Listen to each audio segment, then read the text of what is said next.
Hey guys, it's the Raw Wrap Up. Just minutes after Raw's gone off air, minutes after John Cena victorious over the Evil Kane in a stretcher match in the. Cena wins. Cena wins. Please buy my shit. He was. Buy all my shit. I did make the comment on Twitter that he looked like a walking merch table these days. Yep. So, so a lot going on tonight. It really wasn't looking promising until that last hour. That's a lot to kind of stick through, you know. But a lot of good stuff. The Battle Royal was one of the best Battle Royals I think I've seen in a while. Oh yeah, definitely. That was a fun battle royal. Like that Mhm. was really good. We had a lot going on. Of course, obviously they built Reigns. You kind of expected him to win it, but it's the journey, not the inevitable conclusion. Is going to happen anyways, right, Mike? Um, yes and no. I mean, it kind of sucked that as soon as they announced Roman Reigns was in the match, Mm-hmm. you knew who was winning. Because before then, it really looked like it could be almost anyone in that match. And it's unfortunate. I don't know if there's something like they're just not good at it anymore or what, but there's just not a lot of opportunities for WWE to say I didn't see that coming. Are we just expecting more? Does it feel like in the past there were more? Of course, we've had Seth Rollins lately, and then we have like very paint by the numbers. Obviously, this is the way you're going to go. I mean, but in the end, it's you kind of look at a storyline on a Raw, and is that different than the go to watch a movie and you're like, well, I know the good guy's going to win. hmm Well, but I think with a movie, you almost wonder like what twists and turns are going to be to get there. Like I don't go to the Avengers assuming the Avengers are going to lose. True. But do I think they're all going to make it? I don't know. Hmm. Like you know what I mean? Like eventually the good guy has to win, but you almost never see them really lose momentum anymore. Hmm. Because I mean, what does John Cena being in the main event have to do with anything? Like, what would it hurt for him to just have a nice, solid one-on-one match with Seth Rollins, who cost him the spot in the thing? Like, I think True. that is better And than that having Cena. that would make sense. But we're also setting up. We have Rollins versus Ambrose is going to be the side match. I guess the other feud, from the sounds of it, is going to be Orton versus Reigns. I mean, they're setting that up with their promos and everything, and now we got Orton and Reigns in the Money in the Bank, which to me that says neither one of them gets a belt. Or one of them gets the belt, and that's the feud we have. That's true too. That's true too. So I hope you're right. I hope neither of them get that belt. okay, I don't want to see as much as everyone likes Roman Reigns. too early. Yeah, too early. His singles matches are not quite where they need to be yet. I Because feel. when he's taking punishment and a lot of punishment, especially like you would in a singles Orton match, Hmm. they're not as much fun to watch. Reigns is good right now as a good explosive hot tag kind of guy. Yeah, we'll see what he does. We're getting a lot more singles matches with him, of course, the last few weeks. So we're going to see like what are those going to be. Yeah, like honestly, if I'm WWE and um, I want to figure out what because Money in the Bank is going to lead to who will probably be going against Daniel Bryan at SummerSlam. I'm assuming, right? That's what I'm thinking too. It's okay. You're the champion, but really I'm the champion. So and I can see Cena winning that just to have Cena versus Bryan too. Right. I mean, there's only two ways I see. Like, there's three, like two and a half ways I can see this going. You can have Cena win, setting up Cena versus Bryan at SummerSlam again. That's the most obvious one. You could have Sheamus because Sheamus and Bryan have a past, or you could have Antonio Cesaro. Hmm. And to me, if Antonio Cesaro wins that match, the main event is not going to be Antonio Cesaro versus Daniel Bryan. It's going to be Cesaro versus Brock Lesnar. That could be good. I kind And of like that. holy hell would that be fun. And that's I didn't see that coming. Really, it is. Mm-hmm. Um, Like, could you imagine if next week they have like a Money in the Bank qualifier, and um Brock mhm. Lesnar just shows up and wins Money in the Bank? There you go. I know you were asking, are they doing actual Money in the Bank? Shouldn't they be getting on that? I think especially tonight they had all the leftovers in a battle royal. So now that we're set for the title one, I'm hoping they say, okay, all the leftovers, let's get somebody together for Money in the Bank. I mean, have they announced it though? They have not announced it. It has not been mentioned. There's nothing going on with it. Everything's been. I think what you're going to have is everything has been set up for this match, and now it's like, okay, now we have to have a Money in the Bank, I guess So that makes let's sense do it. because They got it. you don't want to confuse people by having qualifiers for the title You match. still want somebody because this is not a Money in the Bank match, and I think I'm hoping they stick with the hey, it's a gimmick thing. It's like having Hell in a Cell, not having a Hell in a Cell match. It's like, yeah, we had a ladder match, but we didn't have a Money in the Bank namesake match. So I think they still need to do that because we still have to have the threat of the briefcase and everything, and you don't have that with this scenario. Yeah, because I mean, it's not just like if you have a Survivor Series without a Survivor Series match. That's That's one thing. Money in the Bank is its own concept. Like, Yes. it almost screws up whatever you think the rest of WWE's year is going to be because of the briefcase aspect of it. And if And they something don't have that, and to say that we're going to go into next year and you go back to Money in the Bank is like, do we just not bother with it again? It's like Night of Champions. It no longer is every championship was defended. Now it will go back to it more since we have less belts. But still, it's not all title matches. I would like to propose something though. If they're either ditching the Money in the Bank concept, or they're going to move it back to WrestleMania, which I could see. I could see them moving back to WrestleMania, so you have like a yearly thing, like from Mania to Mania. If you're going to do either one of those things, next year, bring back King of the Ring. King of the Ring, or but it just ends up being a Great American Bash again.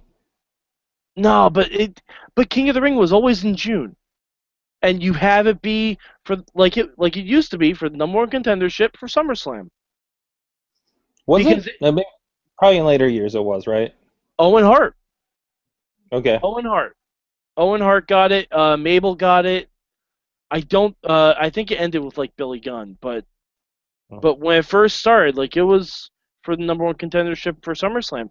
And if you're trying to sell the network on 6-month spurts, and you have someone who's fresh and exciting win a King of the Ring in June, when people got to re-up that in August for SummerSlam,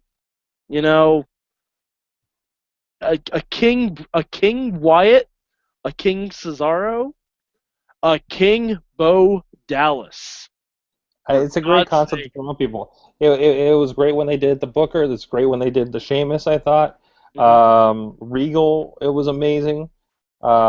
It's a great old concept that can be made new again. And you can have Triple H bring it up because he was a former King of the Ring. Yeah, he's a King of Kings. Back to the stretcher match, just to get this comment in here. Matt Carnes is saying, why do I feel dumber after watching that stretcher match? It's a tough match. It's hard to get them on there. Kane is so big. I really don't like stretcher matches. I think it demonstrates why tonight. I don't understand why there's an ambulance there if the object is not to wheel your opponent on the stretcher to the ambulance. It's a visual. It's a visual. I know, but about a segment before, actually, it was funny because I noticed it during the Special Olympics spot they were doing, and they're showing all the logos and everything, and then there's an ambulance. I'm like, what a message is that really sending here? So we go back to, and I'm like, wait, this is the one where they have like a finish line up the ramp, right? And I was like, oh, they gotta get to the finish line, right? Where's the finish line? And of course, they obviously put it out right before the show. or right before the match and everything. So that's fine. I really wish at one point someone pulls up that finish line because it's just a piece of tape and moves it. Mm-hmm. Like Hey, moves it under the stretcher and just puts the puts the guy on like, I did it. You didn't have to say where the line was. You just said it had to be across it. hey, momentary, maybe breaking news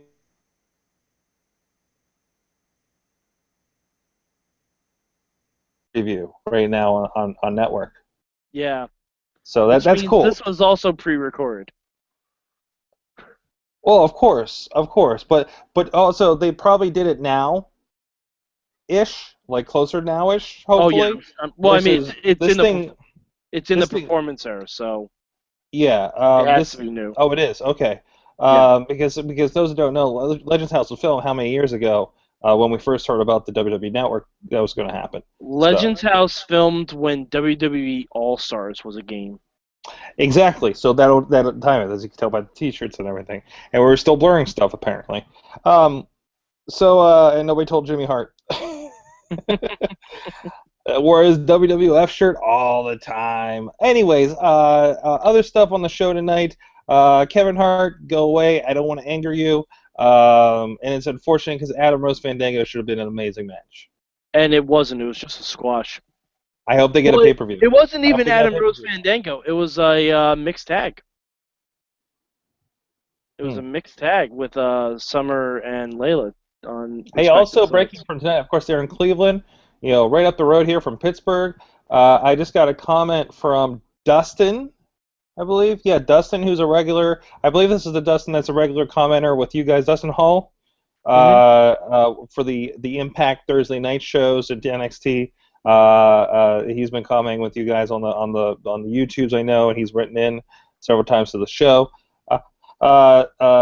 My Where's Eamon sign didn't make it on screen, but me and the wifey did. So there you go. Also, were you wearing a Mayhem shirt, Dustin? Were you wearing one of these? And also, a friend of the show. Oh, that's somebody we should have on an interview. A friend of mine, work friend, Jay Clemens, referee Jay Clemens. I just saw him at Super Indy this past weekend. Apparently, he wanted to get a picture and he got stiffed by John Cena's dad, if I read that one right. Earlier I saw. I didn't see so many. Like usually I see a lot of the Cleveland guys, pictures from them, like Gregory Iron and stuff. I didn't see so much of that tonight. Maybe I just missed it. I don't know. I'm sure it'll come out in the next 24 hours from a lot of those guys. So we'll see. Always cool when it's close. And of course tomorrow we'll be talking on the show. Well, Sorg, there's one more thing we have to talk about on Raw. Well, yeah, I'm coming back around. Okay. Of course, tomorrow SmackDown's in Columbus, which is about 3 hours away from here. The ladies from the show are going to be heading out for that, so we'll be hearing about that on the Wrestling Mayhem show tomorrow, 9 p.m. Eastern Time. We're back to our regular time, live.sorgatronmedia.com, wrestlingmayhemshow.com. So, yeah, puke. I wasn't going to go there, but okay, we can talk about puke. It's just so unfortunate. She's gonna puke. And you knew it was going there, and you're like, oh, this is going to be bathroom humor, and it's even worse than bathroom humor, I feel. I'm just so sad. To be fair, on a show with Kevin Hart, puke's kind of a mandatory thing. Okay. I don't watch his movies. I didn't know that's a... Exactly. Apparently that's a green M&M rider in the contract. So that happened, unfortunately. I was like, okay, that's kind of funny. You put something in a drink, but like, did you really need to? And we just did this with the New Age Outlaws and Betty White. That's right, we did. Only it was shit instead of puke. Yeah, but at least they didn't did this. Didn't put it like everywhere. But yeah, and I know I saw some tweets saying like this is the reason why we're embarrassed to tell people we like wrestling when they see stuff like this. And why couldn't they have Triple H do it? Like why did it have to be Stephanie? Apparently, she gets buried in the bedroom too. Anyways, Are you saying Stephanie jobs out nightly, Sorg? Nightly, okay. A lot of makeup. That's like, what was with the over makeup in order to do this spot? Maybe she was actually sick. Like maybe she actually had a stomach bug. And it's it's like an in joke. Okay. Like, I think they've it's done weirder shit. I think it's more in the vein that Vickie's on her way out, so let's do horrible, horrible, horrible things to her on her way out. Yeah, that's true. They didn't delete her. Which is a WWE staple, unfortunately. Yeah, unless you're Shawn Michaels. Right. I mean, Jim Ross, Vickie, it's unfortunate. But there's a lot of I like Reigns. Like, you're a Guerrero. Come on, you're getting fired anyways next week. Go out with some flair. I mean, the thing. I think Vickie's always going to receive a WWE paycheck, though. You think? I think so. Could be. Draws still gets one. I mean, she's at the point she can get a Legends contract and just do appearances. Wow, Draws does too. Yeah. Wow. I can't say WWE doesn't take care of people. And between that and seeing what happens with the people they bring in for the rehabs and stuff, I mean, between the Scott Halls and the Zach Allens and all these guys, it's just super cool to see a company. Super cool. I just said super cool, super swell, Mike, of WWE to do this for their people. I guess. It's Nito Burrito, Sorgelstein. Oh, it's Nito Burrito indeed, man. Is there anything else you want to touch on? I enjoy Sheamus and Cesaro punching each other and explicitly saying we're going to punch each other in this match because this is a fight. Oh, and I'm being reminded of the Usos jumping off a ladder. Yeah, that was kind really of crazy. good. But, Sorg, there's still one more very important thing you have to talk about. And for me, it was the best thing on the show. Stardust. Man. Stardust! I want to point out something I saw. When he does this, I think his thumbs are up. You don't see him so much with the black. So it's going... Well, no, his thumbs are the other part of the star, I think. Are they? I forget how he did it, but I think it might have been like this. I don't know, but whenever he did whatever motion he did, it was a star. This is fun. So Stardust, the brother of Goldust, the new partner. I know no one else in the Hangout liked it. I've seen many people on the internet at large that doesn't like it. Fuck all of you. Stardust is going to be amazing because it's only going to last for 1 month, and then Cody is going to kick him in the head, and they're going to have their big blow-off at SummerSlam. I love it. And then Cody's going to cut vicious promos saying, "This is what you had to reduce yourself to, brother. Acting like a moron in front of these idiots." Boom. Full-blown Cody heel. It's going to be magnificent. And it ends up going to Goldust being Dark Reign with a rat in a cage, and yes, full circle. If he came out as around again. Oh, I was gonna say if he came out as 6 instead of 7, but we've already had 6 in professional wrestling, so he'd have to come out as 8. This. Guys, if you want more fun conversation with this, more than just me and Mike, we do it tomorrow at WrestlingMayhemShow.com, live.sorgatronmedia.com. By the way, Willow greater than Stardust. Yeah, there was something about Willow I liked. No. I'm gonna go the opposite direction. As much as I like Willow, Cody actually wrestled differently. As Stardust, he threw in a whippersnapper, for Christ's sake. Mm-hmm. I haven't seen a whippersnapper since I watched an old ECW pay-per-view. There you go. But of course, we are live.sorgatronmedia.com, WrestlingMayhemShow.com at 9 p.m. Eastern Time, or catch all the stuff, all the shows posted on iTunes, iHeartRadio for the Wrestling Mayhem Show, Indie Mayhem Show, and of course this show on the feed, Wrestling Mayhem Show Super Feed. Look for it on Stitcher as well as iTunes for all the wrestling shows that we're doing. So with that, from Mad Mike from Poughkeepsie, New York. Is that closer? Am I getting better with that? Kip. C. Poughkeepsie. Yes! That sounds weird to me. Yes! You Sorg, Eastern upstaters. just keep watching old Raws from 1994. You'll get it eventually. I know, right? Yeah, I've been out of that for a little bit. I need to get back into that. I also need to catch up on some Clash of the Champions on network. The AWA special is on right now. I see. I'm trying to remember if I've seen the AWA special. I feel like I have. I think it was on. I feel like I've given that disc to you. You're talking about the WCCW one. We actually still have that one. World Class. I don't want to give the World Class Championship Wrestling to anybody as a prize because it's kind of freaking depressing. It really is. No, I think I've seen this AWA one because I think it's been on Netflix actually. So it's a really good one. I love that they're. I hope they do more of these. I hope they do Smoky Mountain. I hope they do maybe even a Stu Hart's promotion. I hope they end up doing this for everybody they have a tape library for. So yeah. Mm-hmm. So with that, Mad Mike and Poe Kipsy. Yes. I have to get used to that. And of course, myself, Sorg, in Pittsburgh, PA. And I'm at Sorgatron. He's at Mad Mike 4883 at Mayhem Show on the tweeters. Follow us on Facebook and Google Plus and the great Wrestling Mayhem Show Facebook group. And we'll see you guys next time as I look for the stop button on this recording. Stardust.